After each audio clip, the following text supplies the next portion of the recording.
그래서 말씀을 나누고 있는데요. 오늘 먼저 읽으실 말씀은 요한복음 4장 24절 말씀이 되겠습니다.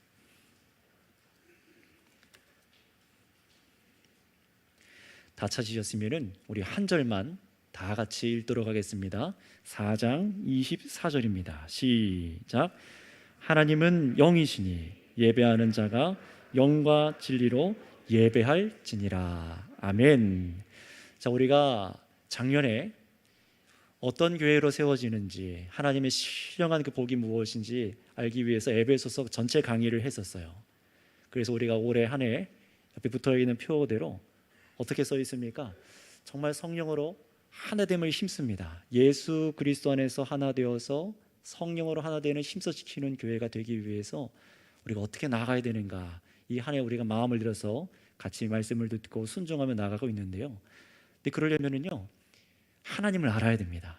하나님이 누구신지 알아야 되고 그리스도께서 누구신지 알아야 되죠. 그래서 우리가 이 주제 설교, 하나님은 누구신가, 하나님 우리에게 무엇을 요구하시는가, 우리에게 관심 가지시는 하나님이 누구신지에 대해서 계속 알고 있지 않습니까? 그리고 관심 가지시는 우리 사람은 누구인가, 우리들이 짓는 그 죄가 무엇인지, 그리고 죄의 결과가 무엇인지, 어떻게 죄를 해결할지에 대해서 지금 주제 설교로 지금 이렇게 쭉 설교를 나누고 있습니다.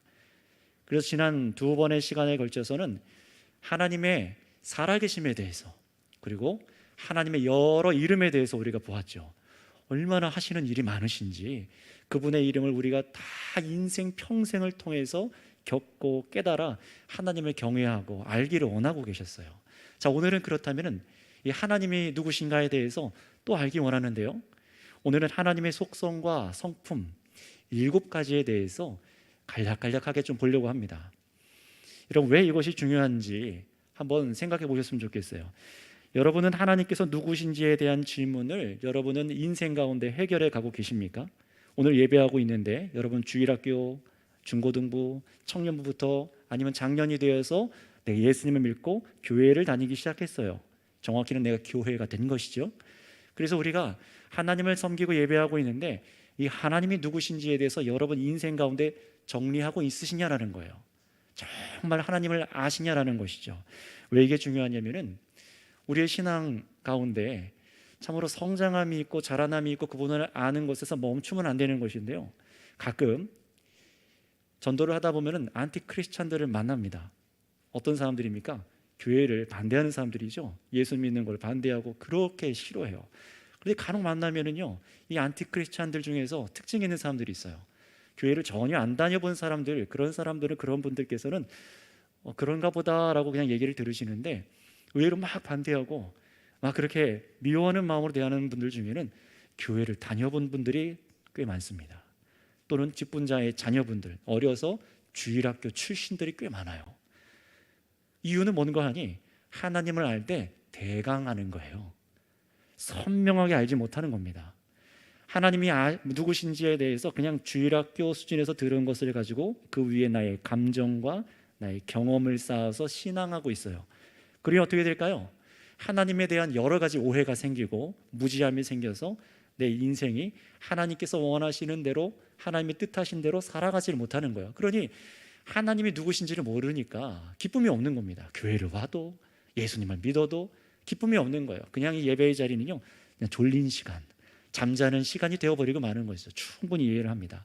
그래서 예배 시간에도 내 마음대로 예배해요. 다른 짓 하고 다른 생각하고 내 마음대로 예배하는 겁니다. 왜요?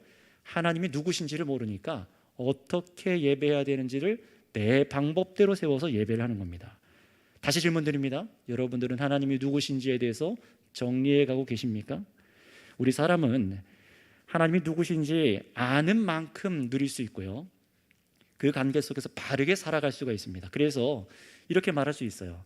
인생을 창조하신 하나님을 알면 알수록 우리의 인생이 정말로 방황하지 않고 바르게 나아갈 수 있다는 것입니다.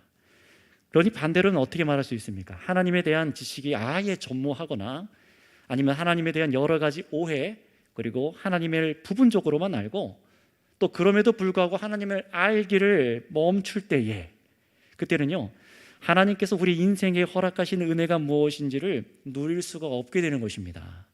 그러니 우리는 하나님을 알아야만 해요.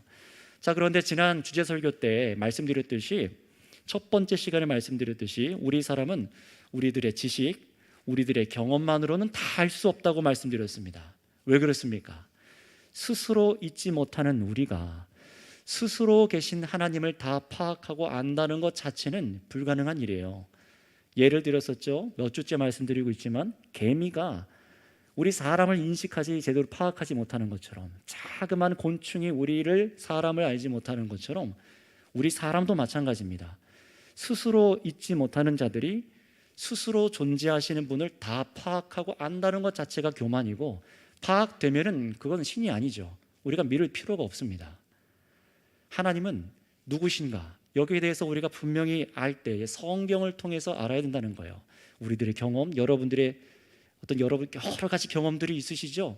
물론 신적인 성령의 체험들 여러 가지 있을 수 있습니다.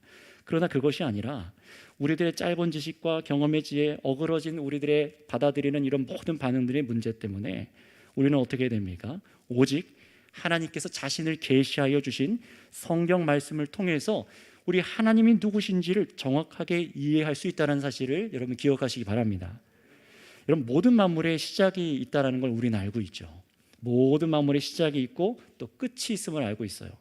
지금 저와 여러분들도 마찬가지예요. 태어났습니다. 자라가고 있습니다. 어디를 향해 가고 있으시죠? 죽음을 향해 가고 있습니다. 점점 죽음에 가까워지신 분들, 평균적으로 말을 하는 겁니다. 아이들 모르죠. 그러나 우리는 계속해서 죽음이라는 고린 지점을 향해 가고 있어요. 시작이 있으면 끝이 있는 것도 알 수 있습니다. 그런데 우리가 이렇게 시작과 끝이 있음을 아는 자들, 이렇게 살아가는 자들인데, 과연 스스로 계신 하나님의 존재하심을 우리가 다 이해하고 파악할 수 있는가? 불가능하다는 거예요. 자, 그럼에도 불구하고 하나님께서는요, 자신을 알기 원하세요. 야, 너희가 나 파악하지 못하지? 너희가 나를 어떻게 다 알겠어? 라고 말씀하시는 것이 아니라, 그냥 살아있는 것만 알아라 라고 그냥 아무렇게 섬기라고 두신 것이 아니라, 하나님 자신을 평생에 알기 원하셔서 성경 가운데 자신이 누구신지를 계시해 주셨다는 말씀입니다. 그래서 하나님을 더듬어 말씀을 펼쳐서 우리가 듣고 알 수가 있어요. 우리는 그래서 하나님께서 자신을 이 말씀 가운데 알게 하신 만큼, 계시하는 것만큼 하나님을 알 뿐입니다. 그럼에도 하나님께서 우리 인생들을 정말 여러 가지 말씀을 통해서 겪고 깨닫고 찬양하기 원하세요. 그래서 지난주에 우리가 말씀 나눴던 것처럼 하나님의 이름이 굉장히 많았죠.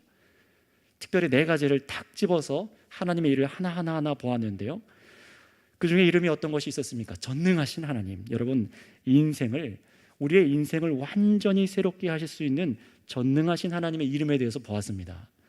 도저히 바뀔 것 같지 않고 불가능할 것 같은, 사람은 고쳐 쓰는 거 아니라고 하잖아요. 그런데 고쳐 쓰십니다. 새롭게 하십니다.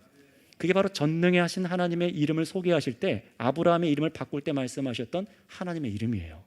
우리의 인생 자체 존재를 새롭게 하시는 분이십니다. 또 영원하신 하나님이라고 하셨죠. 가장 안전한 우리의 거처가 되신다는 거예요. 사라져버리고 없어지고 여러분들이 쥐고 있는 돈과 세상의 물질들 안전하잖아요. 그런데 거기서 안전을 누리지만 사라져버리죠. 영원하신 것만이 우리의 안전이 되십니다. 하나님이 우리의 안전이 되신다는 거예요. 그리고 또 모든 만물이 결코 우연히 존재하는 것이 아니라 철저하게 하나님의 섭리로, 뜻으로 유지되고 있다는 그런 이름들도 받고, 또 하나님께서 이 모든 것을 행하시는데 바로 이 모든 일을 행하시는 신이 홀로 유일하신 하나님밖에 없으시다는 진리를 통해서, 성경을 통해서 우리가 깨달았습니다. 자, 그렇다면 여러분, 성경은요 또 우리에게 무엇을 알도록 하실까요? 오늘은 하나님의 성품과 속성에 대해서도 더 우리에게 알게 하시는데요, 이것을 깨닫고 주님을 더 온전하게 예배드리시는 저와 여러분 다 되시기를 바랍니다.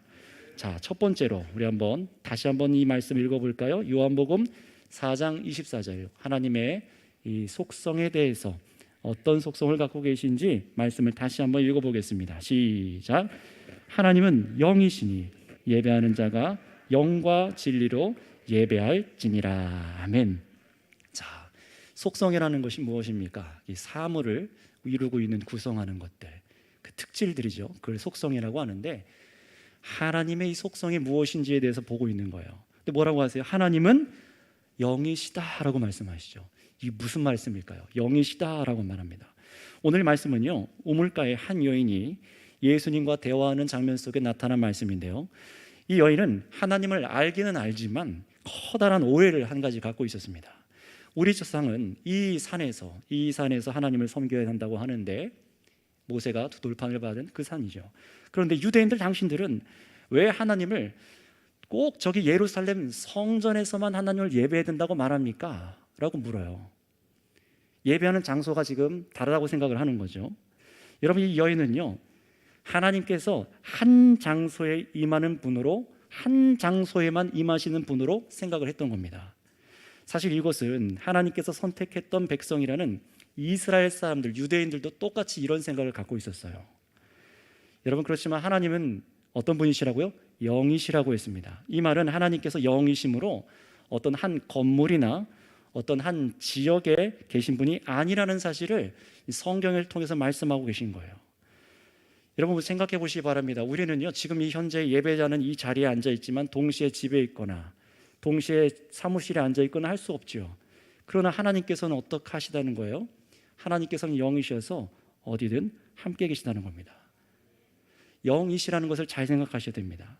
하나님께서는 지금 우리와 함께 하고 계시지만, 그렇다고 여러분 이 건물, 이 돌덩이 안에 갇혀 계신 분이 아니라는 거예요. 그래서 이렇게 말할 수 있습니다. 우리가 교회에 하나님을 만나러 간다라는 말은 엄연히 틀린 말입니다. 왜 그렇습니까? 하나님 영으로 우리와 함께 하고 계십니다. 이 건물 안에 갇혀 계셔서 여기 와야지만 하나님을 뵙고 또 나갈 때 하나님을 떠나가는 것이 아니에요.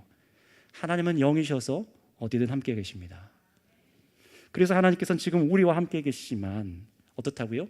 어디 딱 갇혀서 한 곳에만, 저 중동 땅의 예루살렘 성전에만 그렇게 계신 분이 아니라는 사실입니다. 하나님의 영이시라는 얘기는 또다시 이런 의미도 갖고 있는데요, 우리 인생들과 다르다는 거예요. 디모데전서 1장 17절에는 이렇게 말씀합니다. 한번 들어보시기 바랍니다. 영원하신 왕 곧 썩지 아니하고 보이지 아니하고 홀로 하나이신 하나님께 존귀와 영광이 영원 무궁하도록 있을지어다. 아멘. 여기서 보시면은 보이지 아니하고 라고 말씀하세요. 하나님 눈에 안 보이신다는 거죠. 근데 이 말은요, 하나님께서 무슨 이 드라마나 영화처럼 투명한 성질을 갖고 계시다, 그런 얘기를 하는 것이 아닙니다. 단지 그런 얘기를 하려는 것이 아니라 하나님의 속성의 영이시라는 거예요. 속성이란 아까 말씀드렸듯이 사물이 가진 물리적인 특질들을 얘기하잖아요. 영이신 하나님은 우리 사람들의 특질과 다르십니다. 우리는 어떻습니까? 이 몸으로 구성되어 있죠. 머리, 가슴, 배, 다리, 팔, 그리고 뼈와 살과 피로 우리는 이루어져 있습니다. 이런 것과 다르다는 겁니다. 이런 물리적인 특징과는 다르게 존재하고 계신다는 거예요. 그래서 간혹 우리가 아이들하고 대화하다 보면은 이런 얘기하죠. 하나님은 어떻게 생겼어요? 그렇죠? 어떻게 생겼습니까? 우리와 다르단다. 하나님은 영이시란다 라고 우리는 대답하는 거예요. 성경을 근거로요. 그래서 성경 출애굽기를 보면은 하나님께서 모세라는 인물에게 나타나셨을 때에도, 시내산에서 영광 중에 임하셨을 때에도 빼곡한 연기와 구름 속에 하나님의 임재에서도 모세조차, 그 유명한 리더였던 모세조차도 하나님의 음성만 듣지 직접적으로 두 눈으로 하나님의 영을 볼 수는 없었습니다. 하나님께서 임재하셨지만 영이신 하나님 자신을 사람들의 눈으로 보게 하지 않으셨다는 거예요. 자, 그렇다면 여기서 한 가지 질문을 드려볼게요. 왜 우리는 하나님을 볼 수 없는 것일까요? 이 질문에 대한 대답을 이미 갖고 계신 분도 계시겠지만 들어보세요. 마태복음 5장 8절 말씀은 이렇게 말씀합니다. 마음이 청결한 자는 복이 있나니 그들이 하나님을 볼 것이요. 이 말씀은 여러 가지 의미를 갖고 있는 말씀인데요, 우리 마음이 청결하지 않아서 하나님을 볼 수 없다라고 해요. 곧 우리의 죄로 인해 가려워서 하나님을 볼 수 없다라고 말을 합니다. 만약에 영이신 하나님을 막 우리 보여달라고 하잖아요. 보여주면 믿겠다라고 말하지만 본다고 해도 죄가 있는 인간이 스스로 계시고 영광의 본체이시며 완전한 의의 성질을 갖고 계신, 이 속성을 갖고 계신 하나님을 직접 보게 되면 성경에서 뭐라고 말합니까? 그 사람이 죽는 것을 보게 하십니다. 죽음에 이르는 것을 보게 하세요. 그래서 구약시대에서 하나님께서 자신을 예배하도록 허락하신 성막이 있었죠. 성전이 있었습니다. 그 안에는요, 이 하나님의 언약궤를 넣어놨던 둘 돌파하는 어떤 언약궤가 안에 있습니다. 이것을 또 보관하는 지성소라는 하나님의 임재가 있는 이 상징하는 곳이 있었는데 이곳에 아무나 못 들어가요. 들어가면 죽습니다. 그래서 대제사장도 정한 기간 동안 정말 오랜 시간 동안 자신은 하나님의 가르치신 말씀대로 정결하게 하고 범죄하지 않고 그리고 들어가요. 그럼에도 불구하고 그 사람의 죄가 여전히 있다, 말씀대로 살아가지 않은 죄가 있다고 하면 그 자리에서 죽는 거예요. 그래서 무엇이 달려 있습니까? 대제사장한테 끈이 달려 있죠. 죽었나 안 죽었나 땡겨보는 거예요. 죽으면은 당겨서 나올 수밖에 없습니다. 하나님의 영이시고 볼 수 없고 또 그분의 거룩하심에 대해서 오늘 이 속성에 대해서 성경은 알게 하시는 거예요. 성경은 이 말씀을 통해서 그래서 하나님께서는 사람과 다른 영이시고 사람이 영이신 하나님을 볼 수 없는 이유가 바로 우리 죄로 인함이라는 것을 깨닫게 하십니다. 자, 그럼 두 번째, 하나님의 속성을 알기 위해서 우리가 이 두 번째 질문 한번 제가 드릴게요. 여러분, 영이신 하나님께서 우리 가운데 살아계신다라고 우리가 성경을 통해서 지금 배웠습니다. 그렇다면 우리가 이 영이신 하나님 앞에서 무언가를 숨길 수가 있을까요? 우리 이 두 번째 하나님의 속성, 히브리서 4장 13절 말씀, 이 질문과 연결해서 한번 보도록 하겠습니다. 다 함께 찾아보겠습니다. 딱 오늘 7구절만 찾는 거예요. 적어두셨다가 가족과 함께 나누시고 돌아가시는 차 안에서 나누시고 오늘 내가 설날이랑 부모님과 만나서 이 자리에 왔는데 이렇게 말씀을 들었으면 나누세요.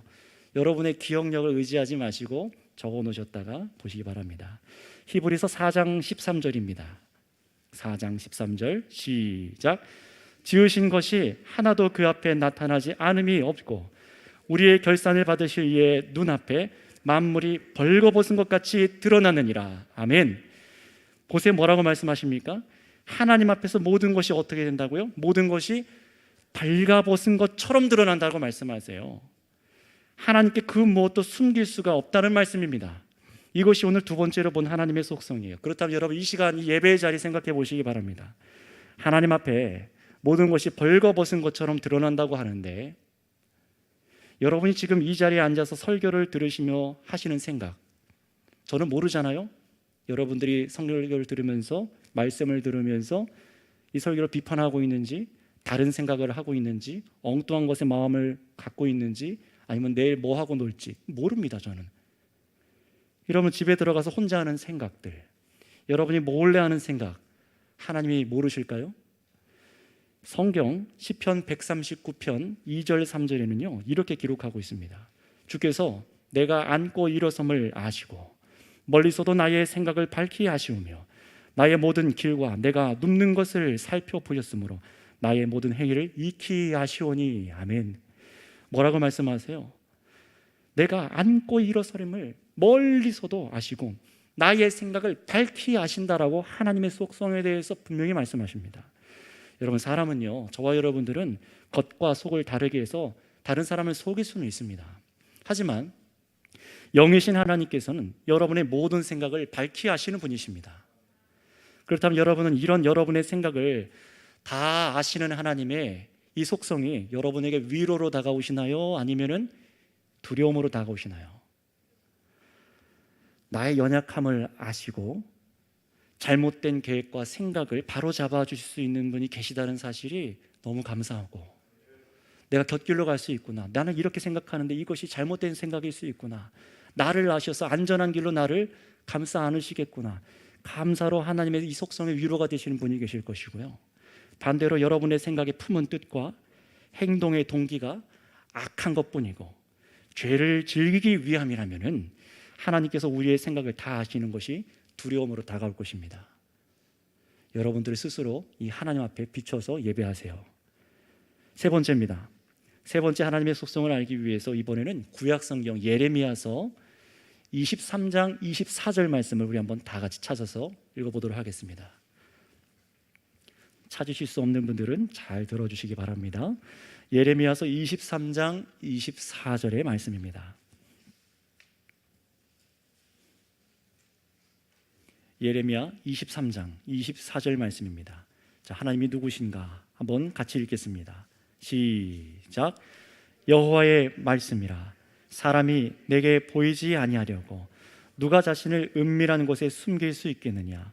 여호와가 말하노라 나는 천지에 충만하지 아니하냐. 아멘. 하나님께서 뭐라고 말씀하십니까? 나는 천지에 충만하지 아니하냐. 여러분, 바로 이런 하나님의 속성 때문에 시편 139편 2절에는 기도자가 이렇게 고백을 하고 있어요. 주께서는 흑암이 숨기지 못하며 밤이 낮과 같이 비추이나니 주에게는 흑암과 빛이 같음이니이다. 여러분, 어둠의 일들을 아시죠? 도둑이 언제 들죠, 보통?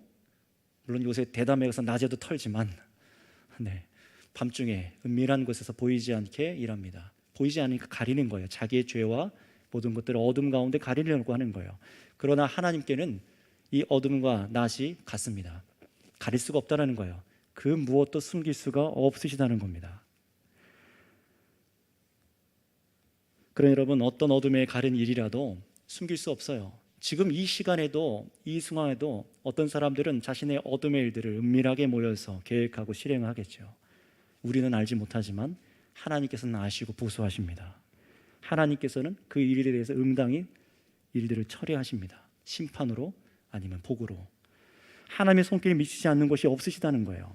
자, 이어서 네 번째, 이 네 번째부터는요, 앞에 우리가 딱 나눌 수는 없지만 하나님의 속성에 대해서 봤어요. 세 가지. 그런데 이런 하나님의 속성 때문에 이어져 나오는 하나님의 성품이 있으십니다. 그 네 가지만 우리가 보고 마무리를 할게요. 자, 네 번째로 보실 말씀은 신약성경 요한 1서 1장 5절의 말씀이 되겠습니다. 요한 1서 1장 5절 말씀입니다. 요한 1서 1장 5절 말씀입니다. 하나님의 또 성품과 속성이 같이 나와 있는 부분인데요, 같이 한번 읽겠습니다. 시작. 우리가 그에게서 듣고 너희가 전하는 소식은 이것이니 곧 하나님은 빛이시라 그에게는 어둠이 조금도 없으시다는 것이니라. 아멘. 여러분, 세상은요 겉보기에 참 빛나 보이는 것들이 많죠. SNS 딱 열어보면 어떻습니까? 멋진 옷과 차려입은 옷과 귀금속을 하고 있고 너무 빛나 보이는 사람들이 있잖아요. 수많은 지식을 갖고 있어서 상맞는 사람들, 어떤 업적을 이룬 사람들, 그래서 그들이 하는 어떤 삶, 어떤 배움, 세상에 빛나 보이는 게 너무 많습니다. 하지만 여러분, 이 세상에는 그 어떤 아름다운 것이 있더라도 어떤 사상이나 어떤 사람이나 그 무엇도 그 이면에는 늘 어두운 그림자가 있기 마련입니다. 옆에 서 있는 이 목사도 알고 나시면 많이 실망하실걸요. 겉에 있는 모습과 제 안에 있는 연약함들이 있습니다. 아무리 제가 저희 자녀를 사랑해서 이렇게 결단하고 이렇게 행동해야지, 그런데 저희 연약함으로 인해서 빽 소리를 지를 때도 있어요. 여러분들도 그렇지 않습니까? 지금 이 자리에 차려 앉아 계신 이 모습들을 보면은 다 아름다워요. 그러나 우리 뒷면에는 그림자가 있기 마련이에요. 연약함과 흠이 있고 죄가 있습니다. 하지만 하나님은 그림자, 어둠이 전혀 없으신 분이라는 것을 믿으시기 바랍니다. 겉과 속이 다르지 않다는 거예요. 겉만 새하얗고 속내를 시커멓게 품는 사람들과는 달리 하나님은 겉과 속이 다 같으시다는 겁니다. 그것이 그래서 오늘 말씀에 그에게는 어둠이 조금도 없으시니라고 말하고 회전하는 그림자도 없으시다라는 말씀 표현이 바로 그 의미입니다. 하나님은 그림자, 어두운 그림자, 그런 것이 전혀 없으시다는 거예요. 그래서 여러분, 우리가 다음 주에도 보실 하나님의 그 요구하심에도 어두움이 없다는 사실을 기억하셨으면 좋겠습니다. 그렇다면 여러분, 이런 하나님 앞에 여러분의 삶의 이 어두운 부분을, 여러분들의 삶의 앞에 이 어두운 부분들을 가릴 수 있을까요? 영이시고 우리를 다 아시고 숨길 수 없으시고 빛과 회전하는 그림자도 없이 어둠이 없으신 하나님 앞에 여러분들이 다 드러날 텐데, 여러분들은 어떻습니까? 여러분들의 이 죄악의 문제, 어두움들을 가리실 수 있으신가요? 불가능합니다. 이걸 깨달아야 됩니다. 하나님 앞에 우리를 숨길 수가 없어요. 하나님은 거룩하신 분으로 죄와 의인을 반드시 구분하시는 분입니다. 그렇게 한 가지 여러분들 오늘 깨달으세요. 우리 사람은요, 세상의 기준이나 사람들과 비교해서 우리는 어떤 기준들을 마련해요. 그리고 그 기준을 나한테 적용을 합니다. 근데 문제는 뭐냐면 그 기준이 항상 나에게 유리하게 작용하게 하려고 한다는 겁니다. 나 스스로 괜찮은 사람으로 여겨서 그 기준으로 나를 평가하고 다른 사람들도 평가합니다. 아무리 죄가 있어도 나 스스로 타협하는 거예요. 그렇지 않겠습니까? 여러분들 생각해 보세요. 아무리 여러분들을 내가 모든 사람들을 사랑하겠습니다라고 말하지만 팔이 안으로 굽는다고 우리는요 구부러진 선택을 하기도 해요. 그렇지 않습니까? 나 나름대로 스스로 갖고 있는 기준으로 나를 평가한다는 거예요. 그러다 보니 문제는 뭐냐면 전혀 우리에게 깨닫지 못하는 죄, 내가 알지도 못하는 여러 가지 더러운 죄악들의 습관과 습관들이 있다는 것들을 망각한 채로 나 스스로 의로운 사람을 착각하고 나를 괜찮은 사람이라고 생각합니다. 이렇게 예배해도 되겠지, 이렇게 살아도 되겠지, 신앙생활 이렇게 하는 거 아니야? 내가 기준이 돼서 예배하려고 해요. 오래 교회를 다니고 그게 중요한 것이 아닙니다. 하나님을 알고 하나님의 기준으로 나를 봐야 되는데 내 기준으로 사람을 평가하고 나를 평가하고 하나님을 섬기는 내 모습도 본다는 거예요. 그러니 여러분 부탁드립니다. 여러분 스스로를 냉철히 판단하셔야지만 우리가 어떤 모양으로 모습으로 하나님께 나아가야 될지 알고 우리가 엎드리고 죄사함을 구하든 뭔가 바꾸려고 하지 않겠습니까? 여러분 그런 여러분 스스로를 판단하실 때 그 기준을 여러분에게 맡기지 마시기 바랍니다. 빛이신 하나님, 어둠이 조금 더 없으신 빛이신 하나님으로 여러분 자신을 보시기 바랍니다. 하나님의 그분의 성품과 하나님의 말씀으로 여러분을 비춰 파악하시기 바랍니다. 하나님의 이름을 아는 만큼 또 이 하나님을 아는 만큼 여러분 자신이 누구인지 아시게 될 것입니다. 그래야 여러분들이 온전한 예배자로 서기 시작하실 거예요. 자, 다섯 번째로 알아야 될 하나님의 성품은 시편 말씀입니다. 시편 145편 17절 말씀이 되겠습니다. 구약성경 시편 145편 17절 말씀이 되겠습니다. 자, 하나님의 다섯 번째 성품이 무엇인지 한번 여러분도 찾아서 읽어보시기 바랍니다. 같이 읽겠습니다. 145편 17절 시작. 여호와께서는 그 모든 행위에 의로우시며 그 모든 일에 은혜로우시도다. 아멘. 하나님 어떤 분이랍니까? 성품이 모든 행위에 의로우신 분이십니다. 공의로우시다는 것이죠. 죄를 간과하지 않는 분이라는 겁니다. 하나님께서 뜻하시고 행하시는 모든 것에 불의함이 없으시고, 누가 왜 당신은 그것밖에 못하십니까? 여러분 이 세상 보면서 하나님 살아계십니까? 왜 이렇게밖에 통치 못하십니까? 왜 이 세상에 전쟁이 난무하게 하시고 왜 이런 식으로 대하십니까? 왜 믿는 저희한테 이렇게 하십니까? 라고 물을 수 없다라는 거예요. 왜 그렇습니까? 하나님의 성품은 완전하시기 때문에 그래요. 완전한 의로 우리를 다스리고 계시기 때문에 그렇습니다. 다 이해하지 못할 수 있어요. 하나님의 공의와 신실하심과 참음은요 우리 사람과 다릅니다. 여러분 화나는 일이 있죠? 우리는 하루도 참기 힘들 때가 있잖아요. 하나님은 몇 천 년을 참으셨어요. 수천 년을 참으십니다. 베드로전서 후서 말씀에 보면 이렇게 말씀하세요. 악인이 멸망하는 걸 원치 않으신대요. 그 사람이 돌아오기까지, 회개하기까지 얼마나 참고 기다리시는 분이신지. 그러나 하나님께서는 반드시 자신의 공의를 이 시간들을 통해서 이루어 가신다는 거예요. 심판받을 자에게는 끝까지 회개하지 않는 자에게 심판하시고, 그러나 기다리시죠. 또 은혜로 하나님 앞에 회개하고 엎드리는 자에게는 공의로 하나님께서 은혜를 베풀어 주십니다. 하나님의 방법은 우리가 다 헤아릴 수가 없어요. 그러나 그분이 행하시는 모든 일이 의로우시다라는 것은 우리 말씀을 통해 알 수 있습니다. 그래서 하나님께서는 반드시 자신을 찾고 부르짖는 자들의 간구에 귀 기울이시고 공의로 답하십니다. 반드시 악인들을 심판하십니다. 그냥 내버려 두지 않으세요. 지금 계속해서 수요일 요한계시록 강해를 쭉 이어가고 50번째 넘어가고 있죠. 들으셔서 알겠지만 아신 분들은 하나님께서 얼마나 신실하게 공의로 심판하시는지를 여러분 아실 겁니다. 결코 죄에 대해서 그냥 넘어가신 분이 아닙니다. 그 모든 행위, 그분의 모든 행위는 우리 사람이 다 이해할 수 없을지라도 하나님의 공의를 실행하는데 아주 신실하게 그 일이 지금 진행되고 있으며 인내하고 계시고 참고 계시지만 끝까지 죄를 회개하지 않는 자들은 반드시 심판하십니다. 이것이 하나님의 의로우심입니다. 그 죄가 많고 적음에 상관이 없습니다. 죄의 경중을 따지는 것이 아니에요. 하나님께서는 죄를 두고 보실 수 없는 분이라는 것을 여러분 기억하시기 바랍니다. 그렇기 때문에 죄를 지은 사람은 어떻게 될까요? 하나님의 공의의 성품을 알고 여러분들을 한번 이 시간 돌아보시기 바랍니다. 이 예배 자리에서요. 하나님께서 여러분의 죄를 그냥 눈 감아 주시리라고 생각합니까? 내가 지난주에 11조를 많이 했어요. 내가 어려서부터 열심히 교회에 빠지지 않고 출석을 했는걸요. 난 그래도 절기 때나 꼬박꼬박 나오기도 합니다. 그래도 내가 이렇게 살아가는데요. 그럼 다른 죄들은 그냥 눈 감아 주실까요? 하나님께서 여러분을 사랑하신다고 해서 그냥 죄를 눈 감아 주실까요? 그것은 하나님의 공의가 아닙니다. 반드시 그 죄에 대해서 물으십니다. 우리는 여러분 자꾸 예수님의 공로와 은혜 안에서 그 은혜를 쉽게 생각하려는 경향이 있는데요, 예수님의 공로 안에서 생각하기 전에 하나님의 이 성품, 완전한 공의로우심 앞에 진지하게 여러분의 자신과 행위를 돌아보셔야 될 것입니다. 자, 이어서 6번째로 말씀드릴 하나님의 성품을 보겠습니다. 지금까지 우리가 쭉 하나님의 영이신 하나님이 누구신지, 어떤 성품을 갖고 계신지, 회전하는 그림자도 없고 정말로 신뢰할 분인가, 정말로 믿을 만한 분인가, 거기에 대한 우리 6번째 성품을 보는 건데요, 우리는요 하도 속고 살아서 누군가를 잘 믿으려고 하지 않습니다.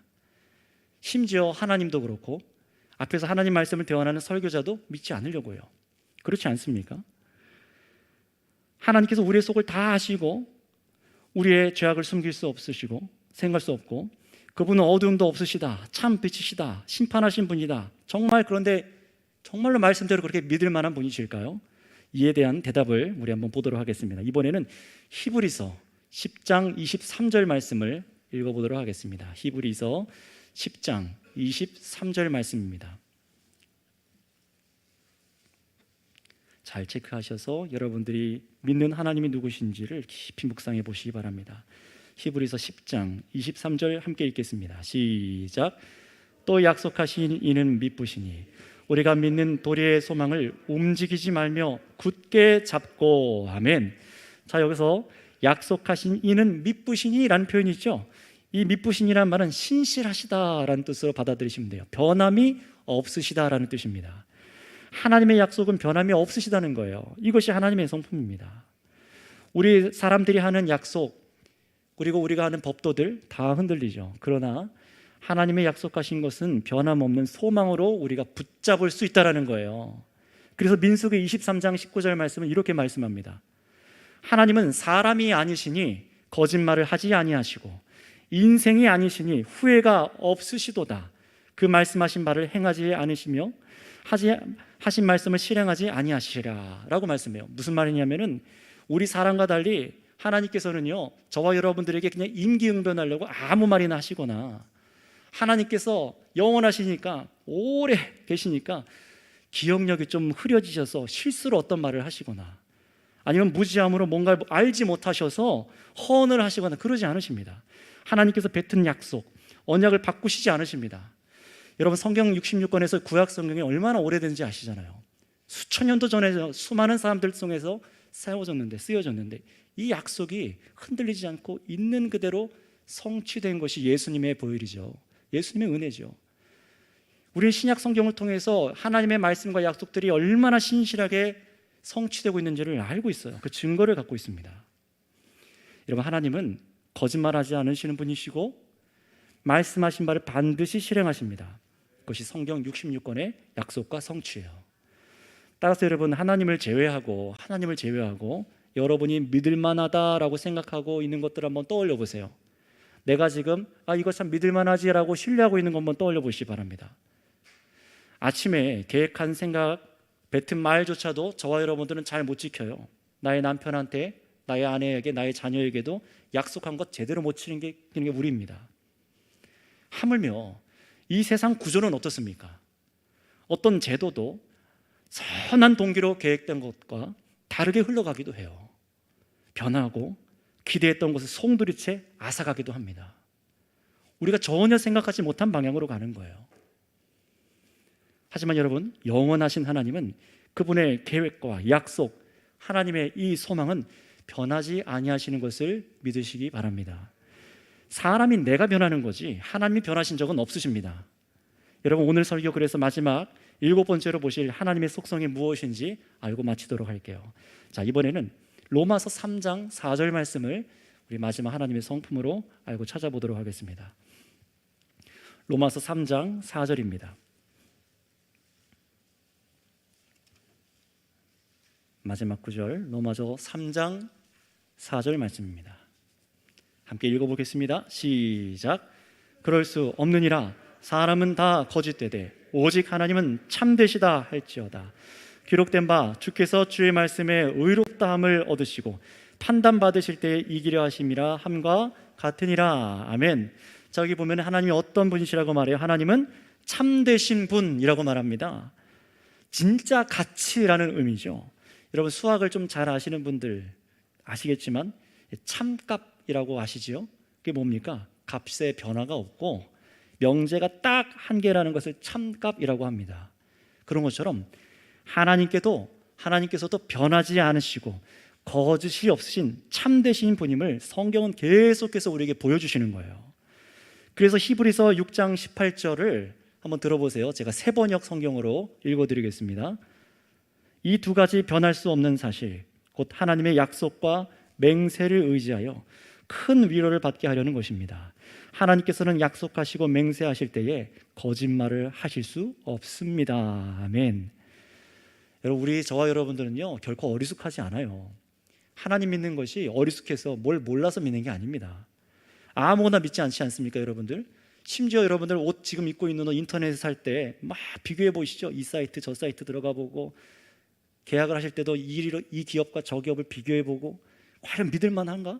신뢰할 만한가? 이 검증된 건가? 우리는 그걸 따지고 믿는 사람들입니다. 근데 하나님은 우리가 모르고 믿어요? 우리가 하나님이 그냥 넘겨짚어서 성경을 덮어두고 그냥 믿는 거지라고 믿는 것입니까? 아닙니다. 여러분, 우리가 하나님을 믿는 것은요 정말 신뢰할 만하기 때문에 그렇습니다. 정말 믿을 만한 분이시기 때문에 그렇습니다. 금방 지금까지 쭉 들었던 사실들을 한번 기억해 보세요. 우리는요 믿을 만한 것에 인생의 가치를 드리고, 그래서 인생에 망하지 않는 길로 가는 거잖아요. 성경은 말씀합니다. 하나님께서는 하나님의 약속과 맹세를 의지하여 저와 여러분들에게 큰 위로를 받게 하시기 원하시는데, 우리가 이 하나님과의 약속과 맹세를 의지하고 마음을 다 들여서 정말 주실 줄 믿습니다 하고 신뢰할 수 있는 이유가 무엇이라는 거예요? 하나님의 성품이 거짓말을 하지 않기 때문이라는 겁니다.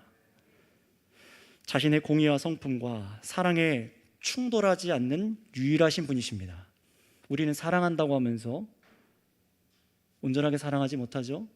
공의를 행한다라고 하면서도 법정에 가보세요. 얼마나 잘못 판결되는 것들이 일어나는지 흠들이 있습니다.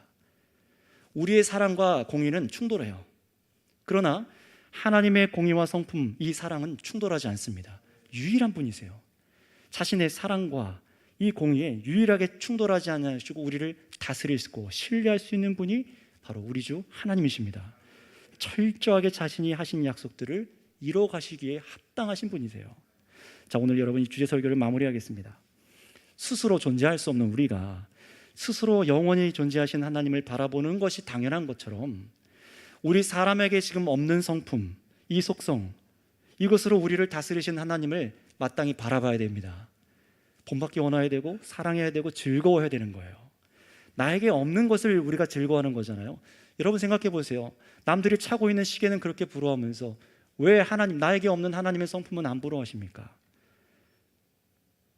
남들이 갖고 있는 집은 그렇게 갖고 싶으면서 내가 왜 하나님께서 허락하시는 거룩한 집으로 지어가는 것은 별로 원치 않으십니까? 하나님의 성품, 하나님께서 누구신지 하나님의 속성을 알아서 그분을 즐거워하시기 바랍니다. 그분을 더 알기 원하십니다. 하나님의 이런 하나님을 우리가 경외하고 사랑하고 의지하는 것은 응당한 것이에요. 하나님이 누구신가? 오늘까지 이 3주간 하나님이 누구신지에 대해서 말씀으로 오늘 들으셨어요. 그렇다면 여러분 이 말씀들로 무엇을 깨닫게 하시나요? 하나님과 같은 분이 이 세상에 없으시다는 거예요. 이분의 존재하심과 행하심과 속성과 성품을 통해 우리가 보았듯이, 우리가 하나님을 알기 전에 여러분들께서 섬겼던 것들, 여러분들이 의존하셨던 것들, 그 어떤 것도 이 살아계신 하나님과 비교할 만한 것이 있으십니까? 없습니다. 하나님만이 유일하십니다.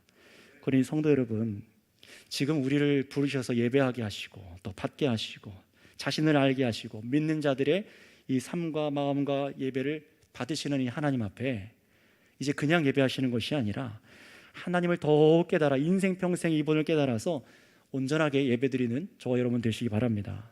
그러기 위해서는 다음 주에 하나님께서 우리에게 요구하시는 것이 무엇인지를 또 들으셔서 하나님을 즐거이 섬기며 예배할 수 있는 우리 모든 주의 성도님들 다 되시기 바랍니다. 이 시간 다 함께 일어나셔서 찬송가 635장 찬송 드리시고 우리 원로 목사님이신 이석호 목사님 축도로 예배를 마치겠습니다.